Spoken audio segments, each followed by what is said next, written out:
Hi, I'm going to solve quiz 1 of Unit 9 that says like this. A coaxial wire consists of a copper core of radius 1 mm surrounded by a copper sheath of inside radius 1.5 mm and outside radius of 2 mm. A current I flows in one direction in the core and in the opposite direction in the sheath. We have to graph the magnitude of the magnetic field as a function of the distance from the center of the wire. So we have here the wire, one part here, and the other part here. This part is the radius of 1, then this part is the radius of 1.5, and then this part is the radius of 2 millimeters. Okay, once we know this information, we have to consider the following expression, that the integral of the magnetic field times the ds vector, that is a specific part of the wire that we are studying, it's equal to mu naught times the current enclosed. Okay, once we know this formula, we have to decompose this part into three magnetic fields, because there are 3 different regions. The first region we are going to work with is this part. So this part will be equal to the first magnetic field. But first we have to determine what is equal to the current enclosed. We know that the current enclosed will be equal to the integral of the density, the current density, times the derivative of the area, because it's all the surface of the wire. Once we know this, then we can establish that this will be equal to only the product of the magnetic field in part B1, that is this part over here, times the area that is including this part, and we know that this part is only a circle, so we know that it will be 2 times pi times the radius.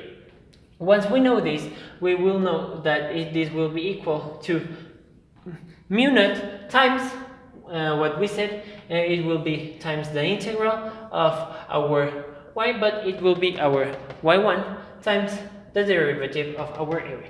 But we first have to consider 2 things about our j. We have the j of the nucleus, and we have the j of the shield. First, the j of the nucleus will be equal to the current, but it will be equal to pi 1 square, because this is the area of this circle.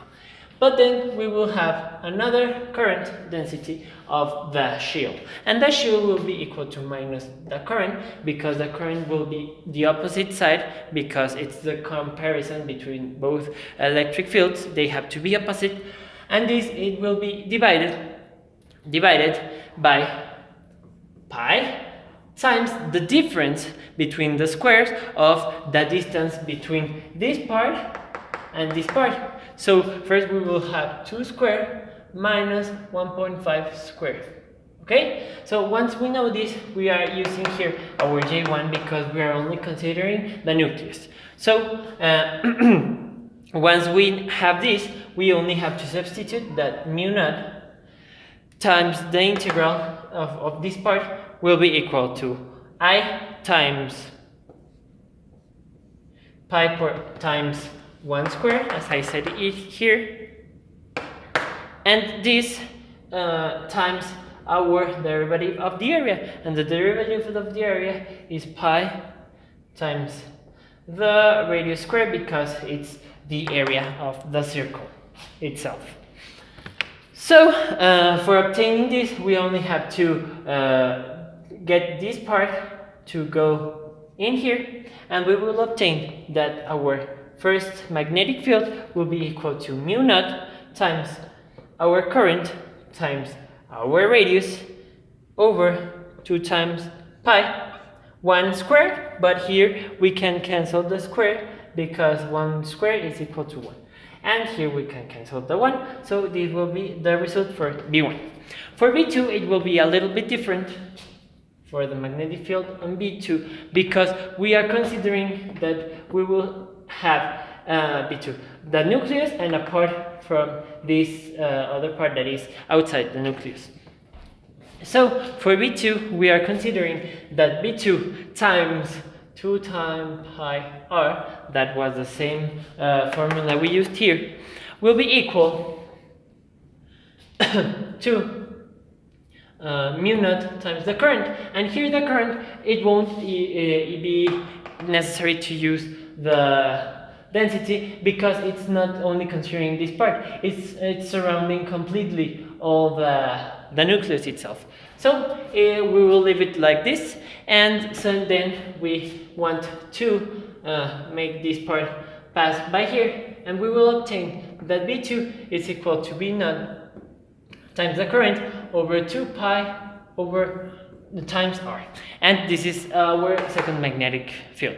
And for the B3, the magnetic field number 3, we want to consider that this times 2 pi r, as we did it here and we did it here, will be equal to the mu naught, but as we are considering this part, we are not just only considering the nucleus, we are also considering the part that it's over. As I said, it's more complex because it's involving this part that we used the current, and the simplest part that it's only using the current itself. So here we are going to use the current itself plus our density of current times the derivative of the area. Once we know this, we can say that this is equal to mu naught times the current minus, and here is the specific part because we are using the density of current of the shield because it's considering a part. Here is bit 3. It's considering a part of the shell itself. So that's why we have to subtract J2, that it will be equal to minus I. Well, it's the minus, it's already in here. It's I over pi 2 square minus 1.5 square, and the minus that was plus, it's transformed here into minus. Okay, then this will be multiplied by the density, by the derivative of the area, and dA. But the dA, it's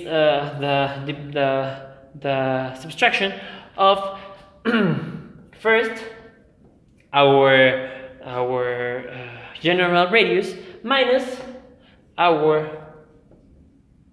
1.5 squared, that is our internal radius of the hollow part.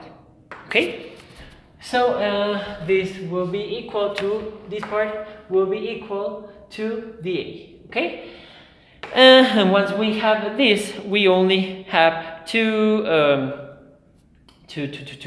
pass this part over here, and we have to make it smaller. And once we make it smaller, we will obtain that B3 will be equal to mu naught times I over 2 pi r. This 2 pi r is this part, and mu naught times I is this part. Mu naught times I is this part.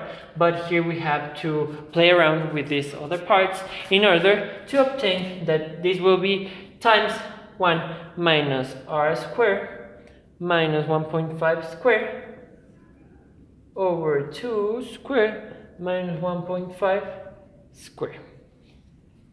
And this is how we obtained our B3, that is the third magnetic field. And for graphing this part, here we will graph our magnetic field, and here we will graph our radius. First we will have our radius of 1, then a radius of 1.5, and then here our radius of 2. Then for the radius of A of 1, we obtained a magnetic field of mu naught I over 2 pi, okay? And then for our radius of 1.5, we obtained a magnetic field of mu naught I over 2 pi r, but this r had the value of this 1.5. So here will be 1.5. So here we will have 1.5. Okay, so then we can obtain here our first value, and then here our second value. So the graph will look something like this, and then we can see that the magnetic field will be smaller according to the radio. Here the magnetic field is bigger, and then when the radius is bigger, the magnetic field starts to get smaller, and so on until it gets to this part. And that's how you solve this problem.